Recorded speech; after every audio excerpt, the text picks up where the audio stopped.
recognizing Saanich North and the Islands. Thank you, Madam Speaker. I stand today to speak in support of my colleagues' amendment to Bill 10, the Income Tax Amendment Act 2019. You know, I see my colleagues in this place with their kids and the joy and the smiles that they have on their face when they're able to reconnect with their children or their grandchildren in this place. And I wonder where the disconnect happens. I have the benefit, the honor to be able to go home and at the end of the day and spend time with my family. And I recognize that I'm one of the very few in this house that has the ability to do that. And it's not lost on me the wisdom of those children. And I know that when my colleagues go back home and they reconnect with their families, with their kids, their children's, and their grandchildren's, that they can see the inspiration and the creativity that comes from those little perfect human beings.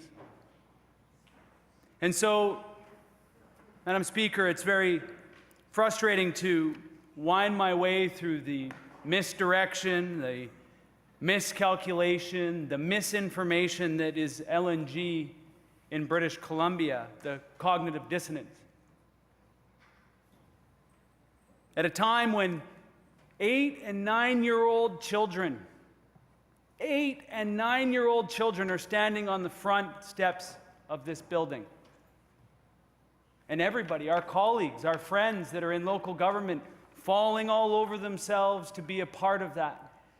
Falling all over themselves to have their pictures taken with those children, in the background of those children with those beautiful signs that they have written.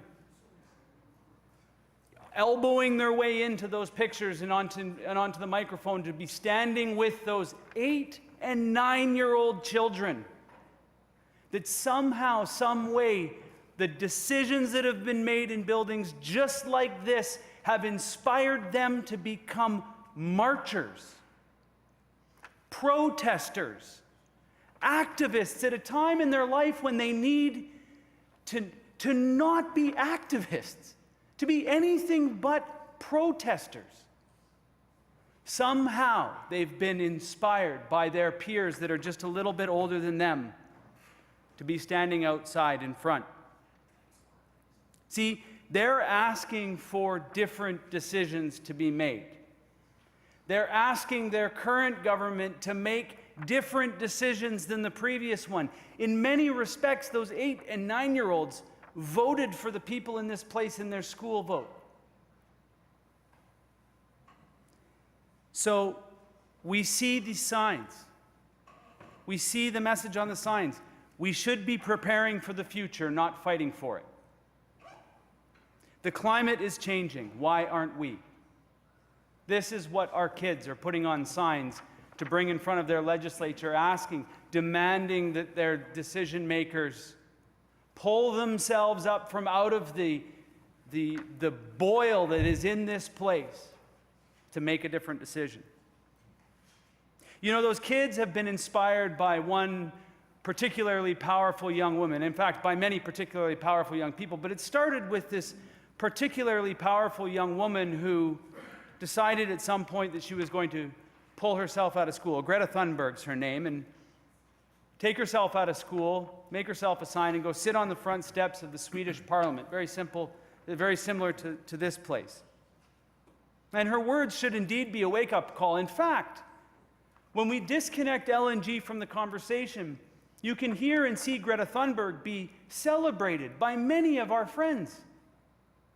Many of our own family members are calling us to stand with Greta Thunberg. And yet somehow the cognitive dissonance in this place, the disconnection, the misinformation, the misdirection, the miscalculation of this place allows us to disconnect for just the brief moment in time so that we can be wooed by only part of this debate, the dog whistle part of this debate. So she says, Greta Thunberg says, I am doing this because nobody else is doing anything.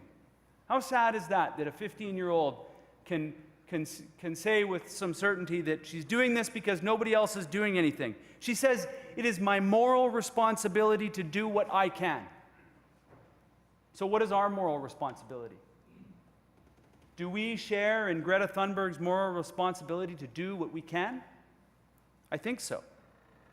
She says, I want politicians to prioritize the climate question, focus on the climate, and treat it like a crisis. It is a crisis. She says, I have my books here, but I'm also thinking, what am I missing? What am I going to learn in school?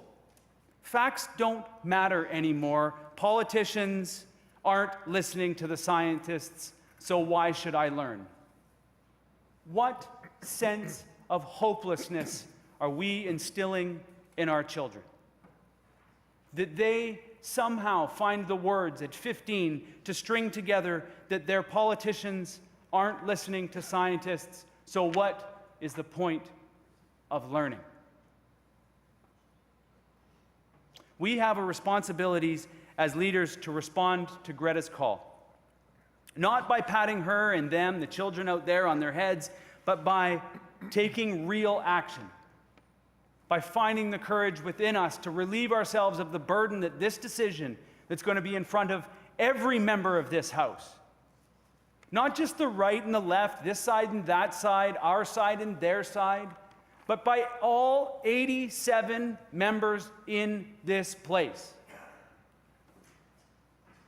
We are the ones that can set our government on a path that shows that we actually care about the problems that our children are inheriting from us. We can pretend like we don't understand them. We can pretend like we are disconnected from them, but we take those problems home with us. And so, at this critical moment, we all have a choice. The argument that we must do this because there's nothing else has long since lost its glow. The Clean BC plan that my colleagues and I helped build with government shows just how incorrect that view is. Why we water it down with major fossil fuel expansion is beyond me. We should be leaning into the opportunities that we have to be an innovation hub in this country, on this continent, in this hemisphere, and in this world. I and my colleagues will not support any more taxpayer-funded gifts to subsidize climate change. That is absurd. It is insanity. And I will be able to look my children in the eyes and tell them that I stood on their side of history. Thank you, Mr. Speaker.